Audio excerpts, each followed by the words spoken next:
Every single year, the ATO finds thousands of errors in rental property tax returns. Some investors claim things they shouldn't, others miss deductions worth thousands of dollars that they are legally entitled to. So, in this video, I'm going to walk you through exactly what you can claim on your investment property this financial year, what you can't, and the mistakes ATO is actively looking for. Let's get into it. If you own an investment property or you are thinking about buying one, this video is for you.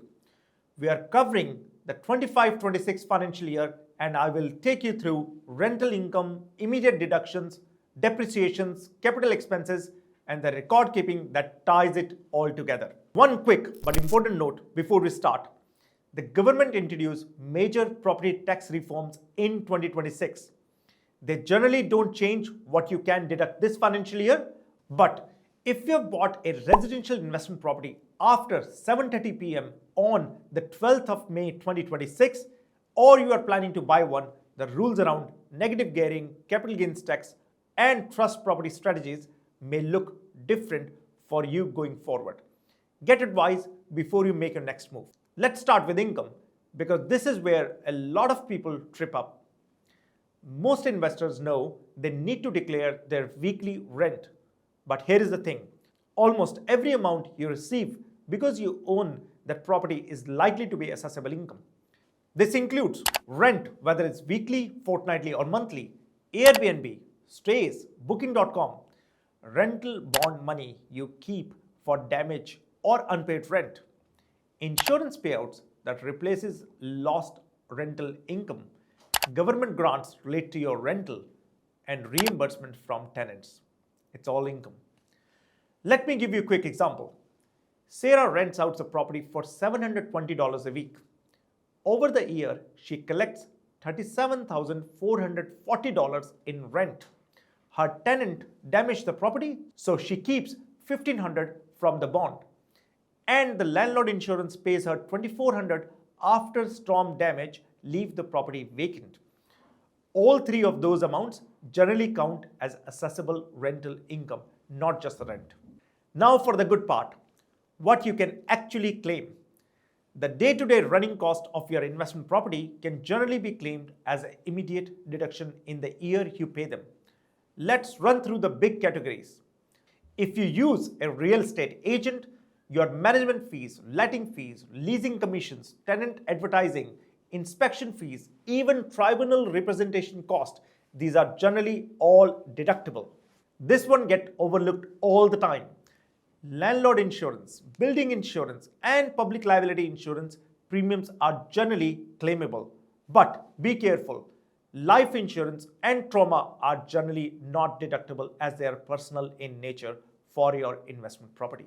Plumbing and electrical repairs, replacing broken glass, fixing leaking gutters, pest control, cleaning, gardening, lawn moving, smoke alarm servicing, if it's restoring something to its original condition, it's generally deductible right away. Tax agent fees, accounting fees, quantity surveyor fees, legal fees for tenancy disputes, legal preparation cost, investors forget this constantly. And then there are all the small ones. Property software subscription, safety compliance inspections, security monitoring, bank charges, rubbish removal after a tenancy. Individually they look tiny, together they all add up. The biggest deduction and the biggest trap. For most investors, a single largest deduction is a loan interest. But there is also where the ATO catches the most mistakes, so listen carefully. First rule, only the interest component of your repayments is deductible. The principal is never deductible, ever. Second rule, and this is the big one, deductibility depends on what the borrowed money was used for, not what the loan is secured against. So, if you borrowed to buy the investment property, renovate it, or cover acquisition cost, that interest is generally deductible. But if you withdraw from your investment loan to buy a car, take a family holiday, or pay for school fees, that portion of the interest is generally not deductible.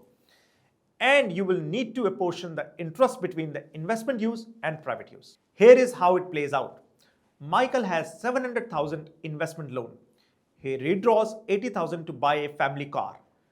From that moment on, only the interest on the investment portion generally remains deductible. This is one of the most common errors the ATO identifies every single year. One more thing on the loans. Borrowing costs like establishment fees, lender mortgage insurance, also known as LMI, mortgage registration, and title search fees get special treatment.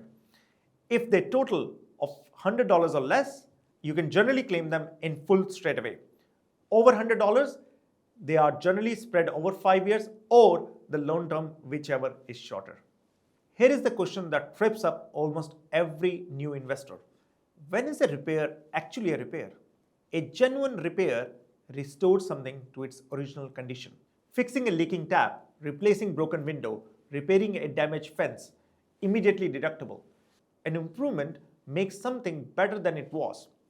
A brand new kitchen, a new deck, an extra bedroom, replacing an entire roof, installation of solar panels. These are capital in nature and generally not immediately deductible. Instead, they may be depreciated over time and added to your CGT cost base. The simple test is, am I restoring something or am I making it better than it was? And watch out for initial repairs. If you buy a property with existing defects and fix them shortly after settlement, those costs are generally not immediately deductible, even if the work is clearly a repair. Say the roof was already leaking when you bought the place and you spent $14,000 fixing it right after purchase. That defect existed before you owned the property, so it's generally treated as a capital cost instead.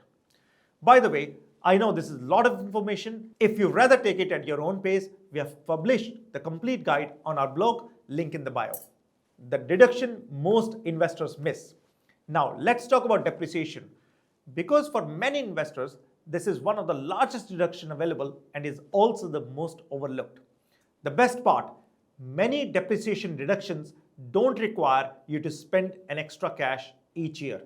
The deductions keep flowing while reducing your taxable income. There are two types. First one is plant and equipment or DIP 40. These are removable assets inside the property. Air conditioners, ovens, dishwasher, hot water systems, carpet, blinds, ceiling fans, smoke alarm. Each eligible asset is depreciated over its effective life. And the second one is capital works or DIP 43. This covers the building itself and the structural improvements, construction, extensions, kitchen and bathroom renovations, decking, driveways, fencing. These are claimed over many years. Quick example, Emma spends $45,000 renovating the bathroom in her rental. She can't claim it all at once, but part of that spend may qualify for capital works deduction in future years. Now, a warning. The rules here are genuinely complex. Whether you can claim depends on when you bought the property, whether it was new or established, and whether the assets were new or second-hand. Which brings me to the single best tip in this video. Get a quantity surveyor report. A professional depreciation schedule often uncovers deductions worth more than it costs to prepare, and the fee itself is generally tax deductible. Let's clear up things you cannot claim because getting this wrong is expensive. Stamp duty on your purchase is generally not deductible. It goes into your CGT cost base and helps reduce your capital gain when you sell. Travel to inspect your residential rental property. Individual investors generally cannot claim this anymore. Your full mortgage repayments, no, interest only, remember? And the purchase price, conveyancing fee, buyer's agent fee, these are capital expenses. No immediate deductions, but keep every receipt because they can significantly reduce your capital gains tax down the track. Last thing, none of these deductions matter if you can't back them up. Set up one folder per property, physical or digital, and keep your purchase documents, annual property manager statements, loan interest statements, invoices for repairs and renovations, and your quantity survey report all together in this folder. So how long you keep it all? At least for 5 years for general records. But anything relating to buying, improving or selling the property should be kept much longer because it affects your CGT calculation when you eventually sell. When tax time rolls around, the process is simple. Grab your property manager's annual statement, add the expenses you paid personally like loan interest, land tax and insurance, and organize your supporting documents. To make this easier, we have built a free Financial Year 2026 rental property checklist that's available to download. Link in the bio. So that's your Financial Year 2026 investment property tax deduction rundown. Declare all your rental income, claim your operating cost, get your interest apportionment right, know the difference between a repair and an improvement, and don't leave depreciation on the table. And remember, tax planning is bigger than deductions. Right ownership structure, timing of the sale, how you structure your renovations, these decisions can worth far more than a single deduction. The best time to get advice is before the transaction, not after.